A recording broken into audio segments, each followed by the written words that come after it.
ಯಾವಾಗಲೂ ಹಳೆಯದನ್ನು ನೆನೆಸ್ಕೋಬೇಕಂತೆ, ಆ ನೆನಕೆಯ ಜೊತೆಯಲ್ಲಿ ಹೊಸದನ್ನು ಕಟ್ಟಬೇಕಂತೆ. ಹಳೆಯ ಬೇರು ಹೊಸ ಚಿಗುರು.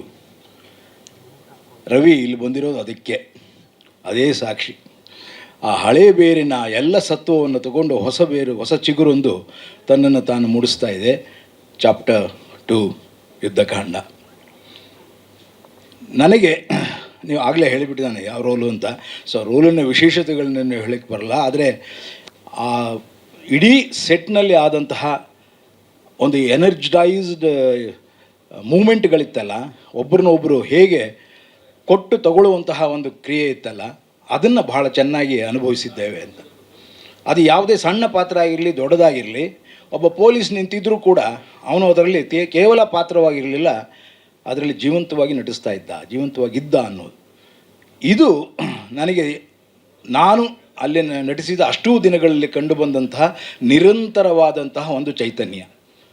ಇವತ್ತು ಕನ್ನಡ ಚಿತ್ರರಂಗಕ್ಕೆ ಆ ರೀತಿಯ ಒಂದು ನಿರಂತರ ಚೈತನ್ಯ ಬೇಕಾಗಿದೆ. ಕಾರಣ ಯಾಕೆ ಅಂದರೆ, ಯಾರ ತಪ್ಪನ್ನು ಯಾರು ಹೀಗೆ ಅಂತ ಹೇಳೋಕ್ಕಾಗಲ್ಲ.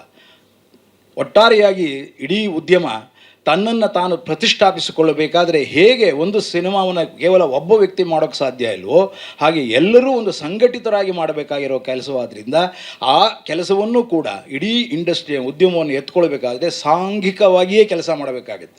ಒಬ್ಬೊಬ್ಬರೇ ಕೆಲಸ ಮಾಡೋಕ್ಕಾಗಲ್ಲ.